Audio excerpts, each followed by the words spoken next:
Bonjour, bienvenue sur le podcast Au fil des lunes. Je suis Claire Vigrimaud. Je suis hypnologue et professeure de yoga. Vous pouvez me retrouver sur le site clairviyoga.com, KLERVIYOGA.com, où je vous présente toutes mes activités. Toutes les semaines, je reçois des invités dans ce podcast qui nous parlent de leurs activités autour du bien-être, que ce soit l'hypnose, le yoga, le reiki, la sylvothérapie et bien d'autres thèmes encore. Alors sans plus attendre, voici l'épisode du jour.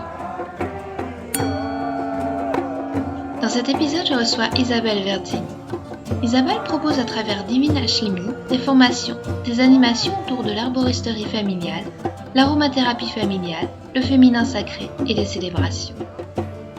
J'ai eu le bonheur de connaître Isabelle en tant que membre de la Bibliothèque Enchantée, ce qui m'a donné l'occasion de découvrir une femme passionnée et passionnante, curieuse de la vie et avec le désir de transmettre ce qu'elle a appris dans la bienveillance et l'esprit de partage. Dans notre conversation, nous abordons plus particulièrement le féminin sacré. Et comme l'enregistrement de ce podcast avec Isabelle était aussi prétexte d'une conversation entre deux amies, je lui ai posé des questions qui peuvent sembler candides et que je n'aurais peut-être pas posées à d'autres personnes qu'elle. Comme justement, que signifie l'adjectif sacré que l'on met souvent derrière féminin ? Ainsi elle me raconte ces femmes, au majuscule, celles qui l'ont soutenue lors de son accouchement pour lui insuffler une force nouvelle, celle qu'elle accompagne dans les cercles qu'elle anime et qu'elle voit renouer avec une partie d'elle-même, plus douce, plus vulnérable, plus rayonnante. Celle auquel elle se relie pour trouver guidance sur son chemin. Et puis elle me parle aussi de son rapport à la temporalité, non plus linéaire mais cyclique et sur différents plans, où tout ce qui se passe ici se retranscrit dans notre temps, impacte d'autres générations. Avec l'authenticité et la générosité qui la caractérisent, elle m'explique concrètement comment se passent les cercles qu'elle guide, où chacune vient déposer un peu de ses bagages, pour que le chemin vers ce féminin sacré soit plus léger et plus joyeux. Un épisode qui donne envie de se reconnecter à son corps, à son âme, à son essence et à sa puissance de femme. Bonjour Isabelle, je suis ravie de te recevoir. Je t'avais connue parce que tu faisais partie de la bibliothèque et puis on avait beaucoup échangé aussi. J'ai appris à connaître toutes les compétences que tu avais qui m'ont absolument fascinée. Est-ce que tu pourrais peut-être te présenter, dire qui tu es avec tes propres mots ? Oui, merci. Bonjour Clairvy. Et je te remercie beaucoup pour cette entrevue. Alors, qui je suis le parcours, c'est un petit peu compliqué pour moi parce que je me situe pas dans une linéarité et j'ai vraiment l'impression d'oublier qui j'étais il y a quelque temps. Mais bon, aujourd'hui, je suis formatrice en herboristerie familiale et en aromathérapie familiale, ce qui signifie que mon but est de rendre les gens le plus autonomes possible par rapport à leur santé quotidienne. Il ne s'agit pas de guérir de graves maladies, mais de se prendre en charge. Et la nature est tellement riche. Moi, ce que je leur transmets, ce sont des connaissances théoriques, mais surtout 30 ans d'expérience de soins avec les plantes et les huiles essentielles. Ensuite, je suis animatrice de cercles de femmes. Voilà, le féminin sacré a été pour moi une rencontre qui m'a permis de me rencontrer moi-même. Et je fais aussi du soin énergétique. Je fais aussi beaucoup de célébrations et de rituels celtiques ou autres. Mais tout ça, ça a toujours une unité, c'est de se rencontrer. Voilà. Tout ça, ce sont des outils qui m'ont permis de me connaître, de me reconnaître, et je transmets, ou mieux j'initie. Pour moi, l'initiation est quelque chose d'important parce que c'est pas un transfert de connaissances, c'est j'active quelque chose qui est déjà à l'intérieur des gens. Et que ce soit pour les plantes, parce que les gens ont toujours une connaissance par rapport à leur grand-mère ou quelque chose qui remonte, que ce soit avec le féminin sacré, que ce soit avec les rituels et les célébrations celtiques, tout ça, on l'a en nous. Et en fait, j'appuie sur le petit bouton qui va le remettre en vibration. Et donc, pour moi, tout ça, ça a une unité parce que si je regarde tout ce que je fais, là, je t'ai donné les 3 principales branches, ou les 4, mais il y en a encore beaucoup et parfois ça m'effraie. Mais finalement, le sens, il est là. Initier toutes les richesses des gens et ça prend de plus en plus de sens pour moi. D'accord, merci. Et c'est vrai que quand on avait discuté à propos de ce podcast, comme tu le disais, tu as beaucoup de compétences en arboristerie, dans le féminin sacré. On avait décidé de peut-être se concentrer sur le féminin sacré. Et du coup, moi, j'avais envie de te demander qu'est-ce qui t'a poussé à guider ces cercles de femmes, à initier cette transmission, à appuyer sur le bouton. Est-ce que c'était une vocation, c'était en toi, ou alors ça s'est fait vraiment progressivement Alors, il y a eu un facteur déclenchant, mais que j'ai ignoré pendant 15 ans, qui a été mon premier accouchement, parce qu'être maman, pour moi, ça a été une des premières révélations. Ça a vraiment donné un sens à mon existence énorme. C'était évident. Et donc, j'avais choisi d'accoucher à mon domicile, et ça a été un accouchement long, douloureux. Et à un moment donné, pour mon mari qui était là et le gynécologue, je me suis endormie. Mais en fait, ce qui s'est passé, c'est que j'ai changé d'état de conscience. Aujourd'hui, c'est comme quand on fait un voyage chamanique, hein, c'est ça. C'est-à-dire que quelque chose s'est ouvert. Je n'avais plus de force et j'ai vu. Aujourd'hui, je sais que c'est la terre-mère, la déesse-mère qui est venue me donner. Elle m'a donné ses mains et puis il y a eu comme une grotte qui s'ouvrait et je voyais de nombreuses femmes de tout pays, de toute origine, de toute époque qui étaient là autour de moi, qui m'ont dit allez on y va et ma fille est née. Et ça, et puis donc mon mari et le gynéco n'ont pas compris, voilà, ils se disaient ouais, elle est en train de, ça va plus, elle a plus de force et puis tout d'un coup j'ai eu une force et une puissance incroyable et puis ça, j'ai tout fermé jusqu'à avec une thérapeute, voilà, c'est remonté. J'avais cette image de déesse mère qui est la déesse de la fertilité, avec de très belles hanches, de très beaux seins, et cette image, elle était restée gravée. Et un jour, une thérapeute me dit, mais c'est incroyable, je vois, elle me parle de paléolithique supérieur et d'une représentation d'une Vénus. Et j'ai dit, ah ben oui. Et alors là, ça a explosé pour moi, c'est-à-dire que j'ai trouvé un livre. Bon, à l'époque, il n'y avait pas du tout, on ne parlait pas du tout de féminin sacré. Il y avait très très peu de littérature. Il y avait quelques sites internet, voilà. Et ça, j'ai retrouvé ce fil. Et en fait, c'était une évidence encore, parce que moi, je fonctionne par évidence. Et alors, autant je peux manquer de légitimité pour des choses très matières, très matérielles, mais autant quand il s'agit d'animer, de faire des rituels ou des célébrations, là, je sais, c'est à l'intérieur de moi, c'est une force, et là, je sais que je suis dans ma vérité. Et donc, je faisais des rituels d'initiation au féminin sacré. Je reconnectais les femmes au féminin sacré, et j'avais pas mal de femmes. Voilà, je louais une yourte dans la montagne noire, ici, dans le Tarn, et c'était fantastique. Et puis après, ça a commencé à s'ouvrir, les cercles de femmes. Il y a eu beaucoup de littérature, et en fait, ça m'a un petit peu bloquée, parce que j'ai essayé d'être conforme au discours. Et ça, voilà, c'est toujours très embêtant pour moi qui suis précurseur. Quand ça arrive vraiment, quand j'arrive au temps où tout le monde en parle, je perds mes moyens parce que je me dis, ah oui, mais moi je ne disais pas comme ça. Donc j'ai tout réétudié, toujours ce besoin de légitimité.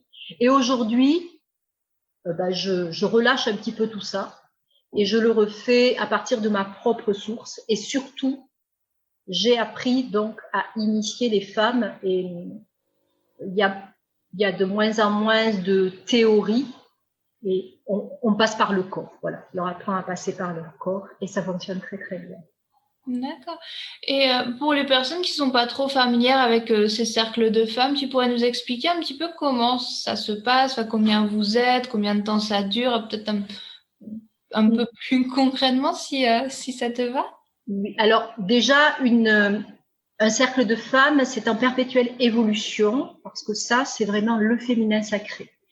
il y a une petite structure, mais un thème. Moi, je prends la base du livre Les 13 mères originaires de Jamie Sams, mais aujourd'hui, je pourrais m'en passer, mais ça donne un thème.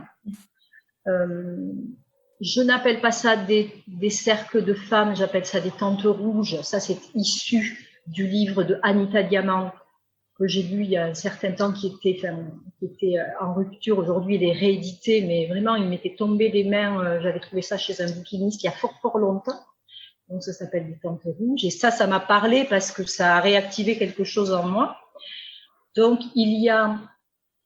moi, ça fait 6 ans que je fais ce que j'appelle des tentes rouges de nouvelle lune. Donc, nous nous réunissons une fois par mois, un samedi. C'est un groupe, elles sont 10. Ce groupe est fermé parce que pour pouvoir parler de féminin, la porte d'entrée du féminin sacré, c'est la vulnérabilité.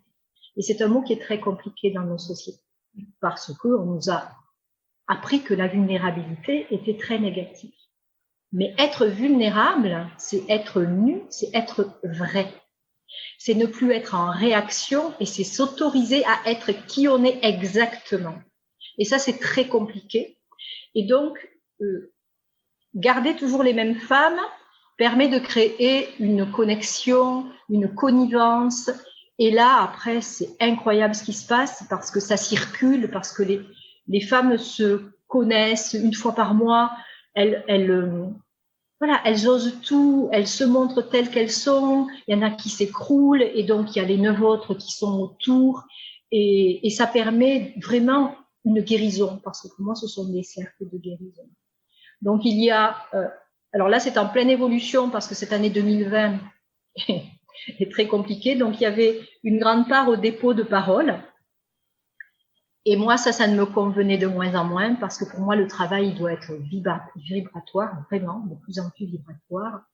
Donc, les tentes rouges d'aujourd'hui, je parle du thème de la mère de clan, puisque Jamie Sams parle des mères de clan, la mère de clan du mois. J'aime pas trop le mot de canaliser, mais je reçois une méditation. Je me connecte à la mère de clan et je reçois une méditation qui est un soin énergétique, un soin de guérison. Donc, on commence par faire cet enseignement qui est sous forme de méditation. Il y a quelques thèmes de réflexion pour le mois, je leur pose quelques questions et surtout, au lieu de commencer par déposer leurs paroles, quand elles ont un événement qui les a perturbées dans le mois, il peut être relationnel, de couple, familial, professionnel ou personnel ou autre. Au lieu de le déposer tout de suite et de le faire sortir, on passe par le corps.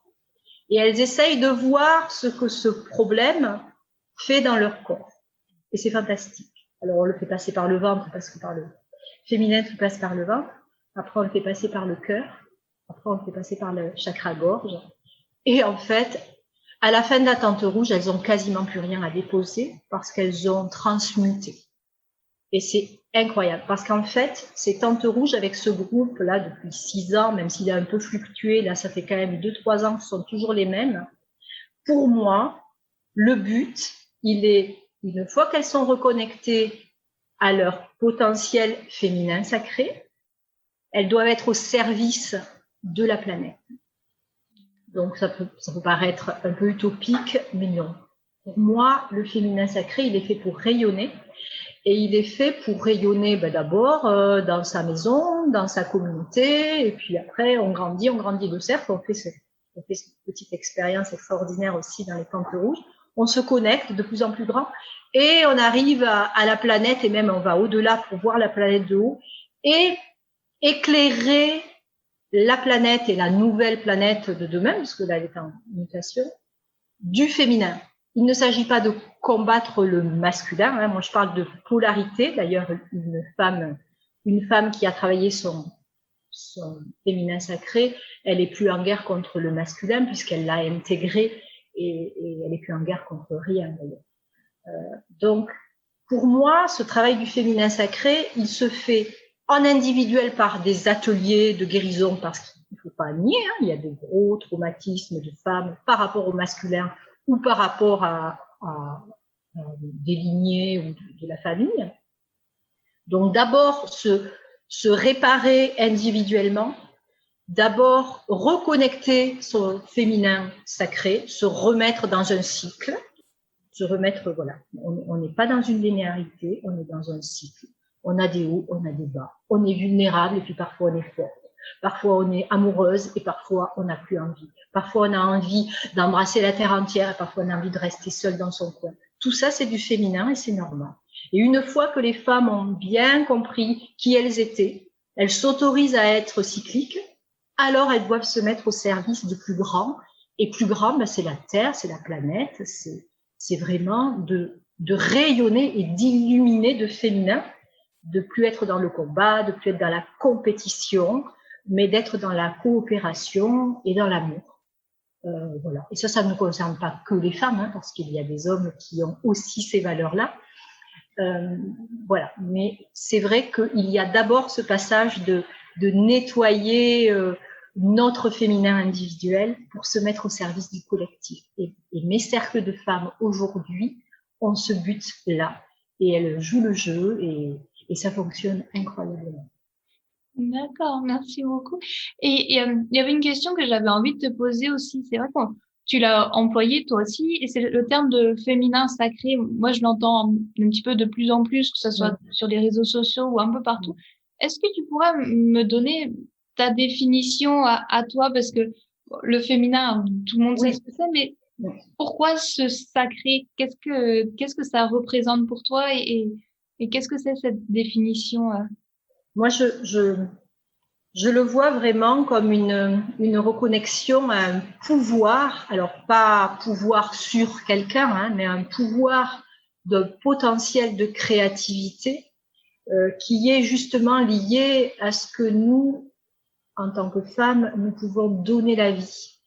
Et alors évidemment, moi j'aime bien tout ce qui est rite sacré, c'est-à-dire que être sacré, c'est donner une dimension de plus. C'est se relier à plus grand que nous. Et se relier à tout ce que le féminin a de créateur et a de potentiel. Parce qu'en fait, par exemple, alors c'est de moins en moins vrai, mais le cycle menstruel, il n'était abordé il n'y a pas longtemps que sous forme clinique, c'est des ennuis, c'est des douleurs, c'est des empêchements d'eux, alors que c'est de l'énergie. Et il y a 4 phases d'énergie différentes qui sont liées à la Lune, ça tu le sais, et qui suivent un circuit de Lune aussi. Et c'est d'ailleurs extraordinaire, on peut se remettre dans le cycle de la Lune, hein, en se baignant dans l'énergie de la pleine Lune, en laissant la pleine Lune rentrer dans la chambre à coucher. On peut remettre son cycle en route et se connecter et se remettre en phase avec la Lune. Donc ça, c'est intéressant. Et donc, au lieu de voir que il y a le syndrome prémenstruel, il y a les règles, après il y a, enfin bref, ce sont des énergies. Et si on comprend ce qui se passe, alors il y a une petite théorie à aller prendre à l'extérieur, mais il y a surtout à se rencontrer. Pour moi, le sacré, il est là, le féminin sacré, il est comment de faire sa météo intérieure le matin au réveil. Voilà, par exemple. Comment, parce que les 4 phases, c'est pas 7 jours chaque phase, hein, ça ne marche pas ça. Il y a des phases qui vont durer quelques heures et des phases qui peuvent durer 10 jours. Donc se demander qui on est, comment on va, parce qu'en fait on est toujours en réaction. On a l'impression qu'on va bien et puis on va arriver, par exemple s'il y a un enfant, il va casser le pot de confiture, on va s'énerver. En fait on n'était pas énervé, on est en réaction. Pour moi, le travail du féminin sacré, il va être essayer de dire qui je suis moi, sans être en réaction par rapport à tout ce qui m'entoure. Et il est aussi, mais ça c'est ma vision des choses, de se relier, comme ce qui m'est arrivé pour mon accouchement, cette force de la déesse mère. Alors, ce sont des archétypes. Ça peut vraiment être la force de la nature. Si après, moi, j'aime beaucoup tout ce qui est panthéon, plein de déesses qui m'accompagnent. Mais ça peut être perçu comme du folklore. On peut sentir ça comme une force. Alors, évidemment, la force tellurique, aujourd'hui, on sait qu'elle existe vraiment. La force cosmique aussi. Et donc, de se relier à ces forces et aussi de se relier à, alors, par exemple, à tout le féminin de notre lignée, parce qu'elles ont vécu jusque dans les années 60, où il n'y avait pas de contraception. Elles ont quand même vécu dans leur corps de femme des gros traumatismes, mais chaque fois qu'il y a traumatisme, il y a aussi apparition d'outils qui permettent d'avancer dans les difficultés. Et toutes ces femmes ont trouvé des outils pour avancer, et ces outils-là, elles peuvent nous les transmettre. Donc, il y a la lignée, il y a la terre-mère, et il y a aussi, je crois qu'il y a plein de choses. Enfin, on a été, alors après aussi, il y en a qui vont trouver que c'est un petit peu bizarre ce que je dis, mais moi, par exemple, quand je fais des célébrations celtiques ou autres, je sais que quelque part, dans un autre espace-temps, je le fais. Voilà.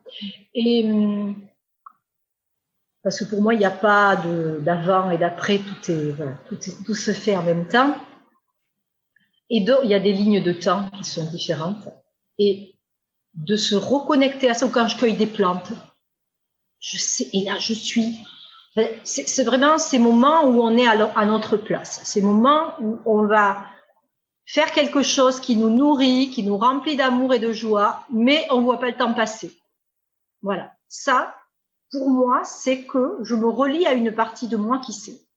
Quand je fais du soin énergétique, je me relie à une partie de moi qui sait. Et ça, je sais que tout le monde peut le faire. Et il ne faut pas se poser trop de questions.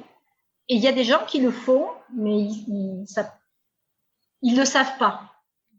Des gens qui, par exemple, qui ont la main verte et qui vont travailler dans leur jardin et qui vont aller, tiens, je sais que cette plante-là, elle dépérit, je vais aller la mettre ailleurs. Voilà, tout ça, c'est parce qu'en fait, ils savent qu'il y a quelque chose qui leur dit, une intuition. On est guidé en permanence. Et plus on fonctionne comme ça, plus c'est merveilleux. Parce qu'il n'y a pas de limite. Alors évidemment, après, à un moment donné, il y a le cerveau qui réfléchit, qui reprend le dessus, il dit non, mais oulala, mais n'importe quoi. Mais quand on est sur le moment et qu'on fait vraiment quelque chose qui nous nourrit, moi, je pense qu'on va le récupérer. Moi, c'est pas dans cette vie-là que j'ai appris à faire des célébrations, à faire des rituels de première lune, des unions. Enfin, voilà. J'ai pas appris, mais pourtant, je sais. Parce que ça m'habite et parce que ça me nourrit et parce que les gens sont satisfaits en face aussi. Donc, voilà, on a tous, ça peut être de faire la cuisine, ça peut être de... Voilà. Pour moi, je crois qu'on a tous cette faculté, après que je me leurre, que ce n'est pas vrai, mais je pense qu'il y a ce fil qui est là et que, bon, pour moi, tout était là, hein, je suis poreuse à tout, donc c'est très facile, mais je le vois, voilà, je vois un groupe de femmes que je suis, les relier à leur féminin sacré, c'est comme si on retrouvait le fil, et puis je leur donne le fil, et puis elle remonte la pelote, et elle trouve des ressources, mais incroyables, incroyables. D'accord. J'ai digressé, je suis désolée. Non, mais c'était passionnant. Et puis, justement, est-ce que tu auras des exemples de transformations que tu as vues, parce que tu disais que tu accompagnais des femmes depuis des années. Du coup, tu as vu ces transformations dans leur vie concrètement? Alors moi, je les vois se redresser ou physiquement ou symboliquement parlant. Elles se redressent et surtout, elles arrivent à transformer leur culpabilité en responsabilité. Ça, c'est un vaste programme. La culpabilité, vraiment, on en souffre tous en tant qu'humains. Et de se responsabiliser, c'est vraiment très important. il se trouve que je rencontre en consultation pas mal de femmes qui ont eu des traumatismes féminins, qui ont subi des violences parce qu'elles étaient femmes. Donc, c'est très compliqué parce qu'elles se sont construites sur ces blessures, qu'elles portent des fêlures et des énormes culpabilités. Voilà, c'est incroyable. Et donc, le fait déjà de s'autoriser à déposer, et puis après, à essayer de se pardonner. Voilà, moi je peux faire un travail de pardon à elle-même parce que c'est le plus important, parce qu'en fait elles se sentent tout le temps coupables de ça. Et après, j'ai vu des femmes qui se redressaient énergétiquement, même physiquement. Et après, il y a plusieurs façons de réagir, bien sûr, et de se construire par rapport à des violences. Il y en a qui sont devenues très dures, très dures et rigides, elles se sont mises des carapaces. Donc elles, je les accompagne à enlever les carapaces et à se donner de la douceur, à se permettre d'être faible de temps en temps, d'être vulnérable. Et par exemple, j'ai l'exemple d'une femme qui, depuis qu'elle était adolescente et qu'il lui était arrivé des misères parce qu'elle était fille, n'avait plus remis une robe ou une jupe. Et aujourd'hui, elle est tout le temps en robe et en jupe. Et ça a été pour moi un indice de waouh, le féminin. D'ailleurs, je suis toute émue quand je t'en parle parce que elle s'était vraiment mise une armure. Elle était très très dure avec elle-même. Et elle a renoué avec le fait d'être femme. Elle a mis des couleurs. C'est incroyable, quoi. Même sa coiffure a changé. C'était plus dangereux d'être femme. Et puis après, il y a d'autres femmes qui, elles, sont, repliées sur elles-mêmes et elles ont peur de tout. Et là, on essaye de travailler sur, justement, qu'est-ce qu'elles savent faire bien, sur quoi elles peuvent s'appuyer. Mais c'est toujours à l'intérieur. Et parfois, c'est long parce que tout passe par le corps pour aller reconnecter à un potentiel, qu'il soit féminin ou autre. Ça passe par le corps. Et bien évidemment, quand on a eu des traumatismes ou des violences, souvent on sort de son corps pour rester en survie. Voilà. Donc, réintégrer ce corps, donc donne des outils. Je connais bien le yoga, c'est quand même faire bouger son corps. Donc parfois je leur dis simplement d'aller s'inscrire à un cours de yoga ou simplement de se regarder dans une glace et de se masser le corps. Il y en a il y a beaucoup de femmes qui ne supportent pas leur image toute nue. Donc tout ça, c'est je suis leur rythme. Parfois il y a des miracles et ça se résout en quelques mois. Parfois ça prend plusieurs années, mais je vois cette petite étincelle. Non seulement elles arrivent à avancer, à enlever leur sac à dos trop lourd, à envisager des choses belles pour leur futur et en plus de ça, à se réjouir d'être femmes alors que ces traumatismes, elles les ont vécus parce qu'elles étaient femmes. Donc, c'est miraculeux. Mais après, il y en a qui vont venir 3 fois par an me voir parce que c'est très dur ce que je leur fais faire. Et puis, il y en a qui vont venir tous les 15 jours pendant 3-4 mois et puis qui vont faire des choses fantastiques. Après, je ne force rien parce que tout arrive au bon moment et moi, je ne fais rien. C'est elles qui font le travail. Donc, si elles ne sont pas prêtes, parce que parfois ça fait remonter des choses énormes, donc je les suis et il y a de la bienveillance, mais il y a aussi, c'est difficile et on peut pas s'épargner. Pour réparer quelque chose, il faut y mettre le nez dedans. Voilà. Mais ça fonctionne bien et je remercie ces femmes parce que moi, j'apprends énormément grâce à elles. Parce que les cercles de femmes, c'est pareil. J'apprends en faisant. Il faut arrêter de dire qu'on sait animer des cercles de femmes. On a des notions, on a des facilités pour parler, mais c'est tout. Après, moi, j'ai appris de leurs exemples et c'est justement, parfois, il y en a qui sortent un truc énorme. Si je réfléchis, je dis, ouh là là, non, je sais pas faire ça. Et si je me connecte à mon féminin et je dis, bon, ben, allez hop, je fais mes connexions, je me dis, bon, allez, cette femme-là, je l'aide, j'ai aucun doute. Et là, la solution arrive. D'accord. C'est ça le féminin sacré. C'est ça. Et justement, toi, personnellement, pour te relier à ce féminin sacré, c'est tout à fait naturel pour toi ou alors il y a des pratiques, des routines que tu fais pour que ça soit plus facile, qu'au bon moment, tu arrives à trouver ces ressources? La principale routine qui se passe à chaque début de cercle de femmes, c'est se relier, se connecter à notre grotte sacrée, qui est notre utérus, notre matrice, notre Graal, enfin voilà, on peut l'appeler comme on veut. Donc physiquement, de poser une main sur son ventre. Et la première connexion, c'est ça, c'est de voir qu'à l'intérieur de nous, il y a un espace sacré. Il est à l'intérieur. Alors après, ça prend plusieurs. Il y a des femmes qui ne comprennent pas ce que je leur demande, et puis à force de faire cet exercice. Donc pour moi, c'est la grotte sacrée, c'est quelque chose qui est très chamanique aussi, et puis une grotte brute, mais qui est chez moi. Et ma sécurité, elle est là. Donc c'est un travail, hein, parce que je reviens de loin, moi, j'avais peur de tout. Hein. Mais quand on arrive à trouver sa sécurité à l'intérieur, on a une autonomie et on a une force incroyable. Parce qu'il y a cette petite grotte sacrée.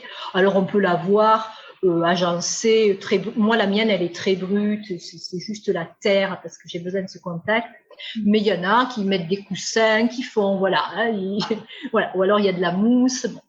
Et dans la paroi de notre petite grotte sacrée personnelle, il y a une fissure. Et cette fissure, elle donne accès à ce que j'appelle la grotte sacrée du féminin universel. Et à l'intérieur de cet espace sacré, il y a toutes les déités, tous les archétypes du féminin. Il y a toutes les femmes de toutes les époques et de toutes les régions planétaires qui sont là et qui se donnent la main, et qui nous donnent la main, et qui nous donnent la force. Donc, en début de cercle, on va d'abord se reconnecter à notre féminin, et ça c'est facile, donc ça peut être une routine. Je mets ma main sur mon ventre, et là il y a une force. Même si je sais pas qui elle est, il y a une force. Je le sais. Et puis, le jour où j'ai un gros problème, à l'intérieur de cet espace, je vais passer de l'autre côté, je vais aller dans la grande grotte du féminin universel. Et là, je vais aller récupérer une puissance pour aller demander une augmentation, une puissance pour quitter un compagnon qui ne me convient pas. Voilà, on va rechercher de la force, de l'énergie, une clarté d'esprit, de l'amour, du plaisir, voilà. Et je remonte tout ça, ça passe d'abord par mon ventre et c'est là, c'est à l'intérieur de moi. Voilà. C'est juste comprendre que mon ancrage, ma force et ma sécurité sont à l'intérieur. Et ça, voilà, on a tout. On a tout. Le féminin, c'est ça, pour moi. D'accord. Et tu parlais aussi du féminin universel et que tu aimais le Panthéon. Est-ce que tu as une déesse favorite à laquelle tu te connectes le plus souvent? Tu pourrais nous en parler? Alors, je me connecte beaucoup à Isis parce qu'elle apparaît souvent quand je fais du soin énergétique, mais ma déesse chérie, c'est la déesse Birgit. Alors, je l'appelle Birgit, c'est Brigitte, Brigide, Brigantia, enfin voilà. Alors, elle, c'est un amour et elle me parle et c'est vraiment... en célébration celtique, elle est liée à Imbolc, le 2 février, c'est le cœur de l'hiver, c'est la triple déesse, hein, elle est représentée par la jeune femme, la mère et la femme sage. Et puis, c'est une déesse guérisseuse, donc elle m'aide beaucoup. C'est la déesse de la forge. La forge, c'est vraiment la transmutation par le feu. Donc ça, c'est très intéressant. Et c'est aussi une muse, c'est la déesse de la poésie, c'est l'inspiratrice. Donc pour moi, elles contiennent tout. Ces couleurs sont le vert de la nature et le blanc de la neige. Donc moi, je la vois rousse avec des couleurs feu. Et elle m'inspire énormément. Je travaille beaucoup avec elle. Peut-être un jour, je révélerai tout le travail que je fais avec elle parce que c'est fantastique. Et c'est une déesse qui est quand même relativement douce quand on travaille avec elle, même si elle nous fait bien avancer par rapport à d'autres déesses comme Hécate qui peut vraiment nous secouer, mais c'est très important. Hein.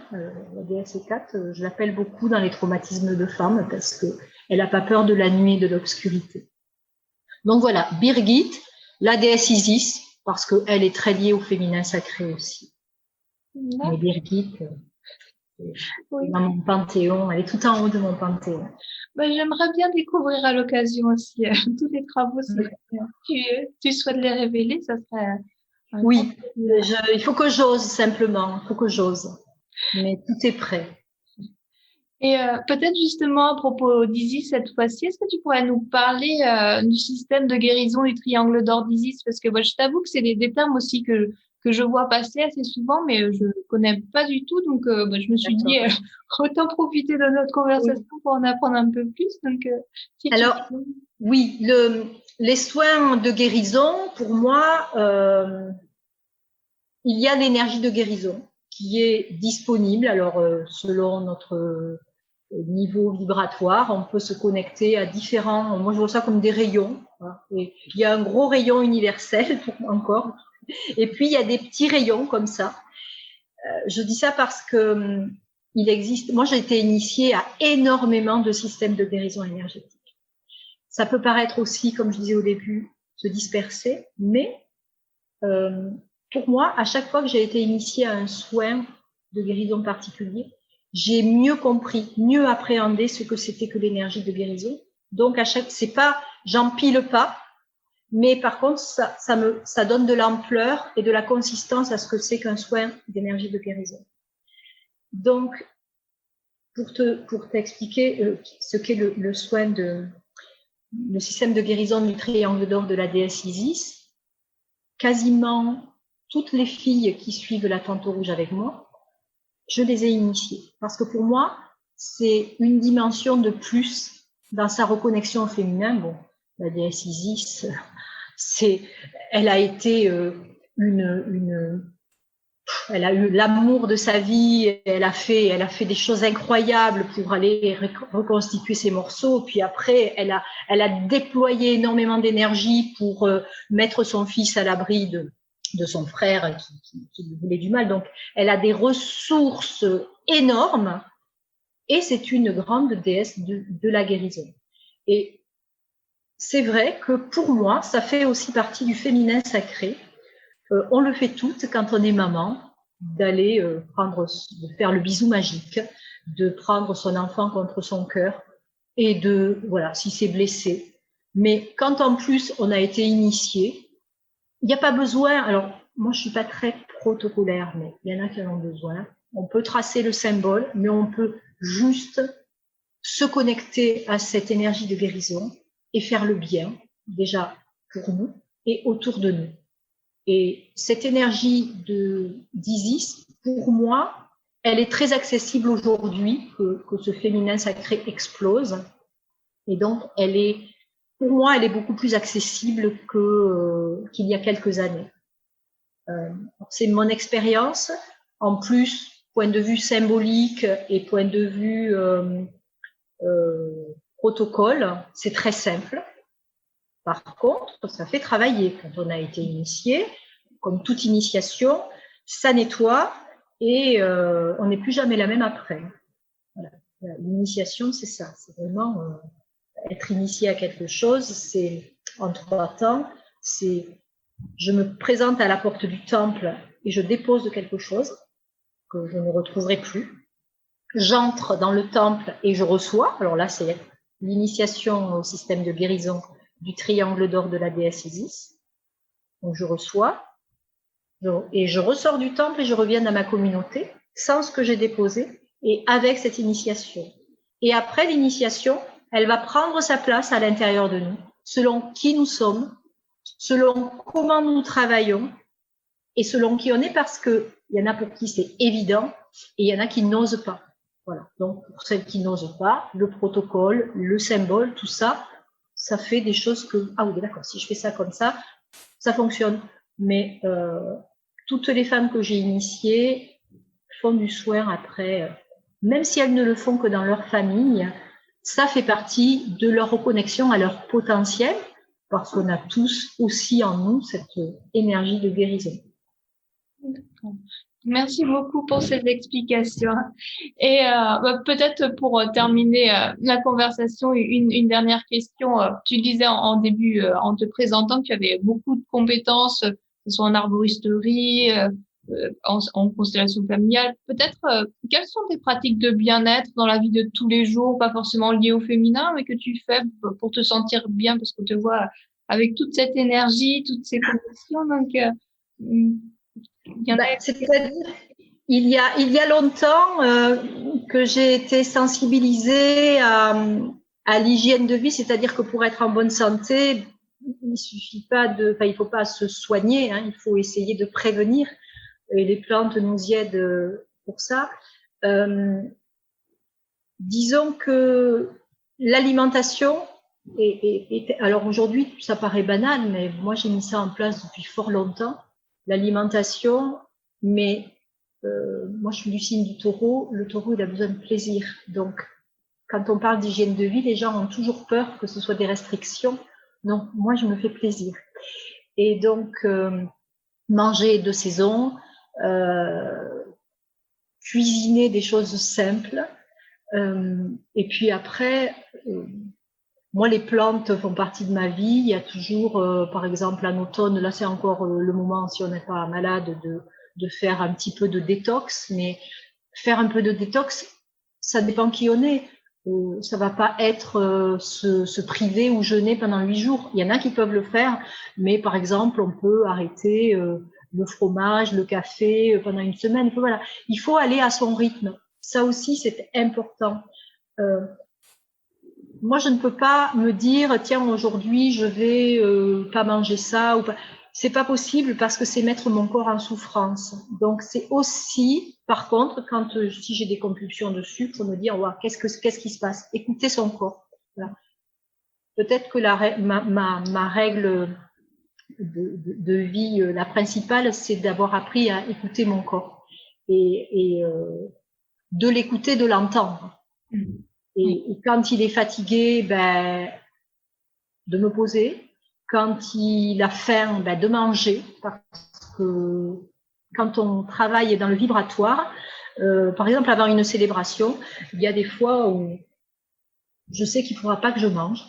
Je ne mange pas à midi, je vais faire la célébration l'après-midi.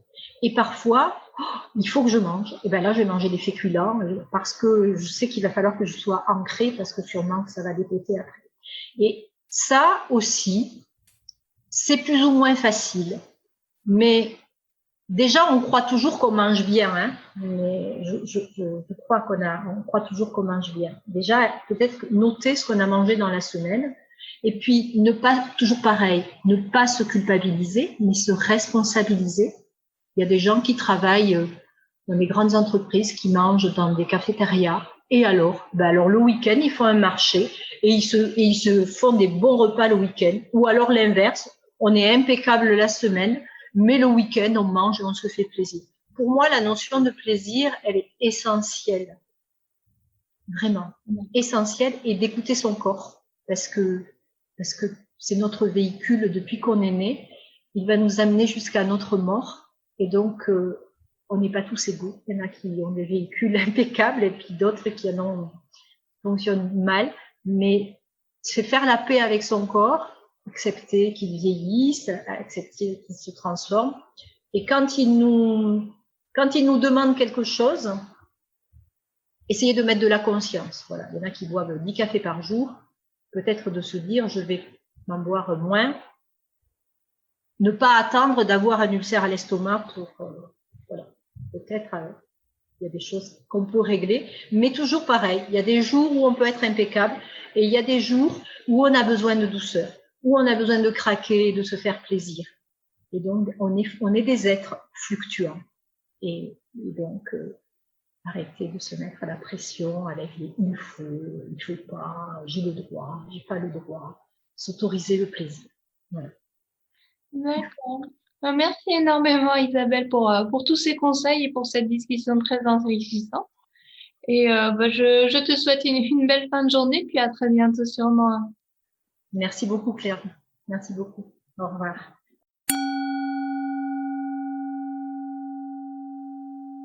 Merci à Isabelle pour cette belle conversation. Vous trouverez toutes les notes de l'épisode sur le site clairviyoga.com à la rubrique podcast. J'en profite aussi pour vous dire que mon dernier livre 12 promenades au clair des lunes est disponible. Vous pouvez le retrouver sur le site 12promenades.com, 12 en chiffres. Merci et à bientôt.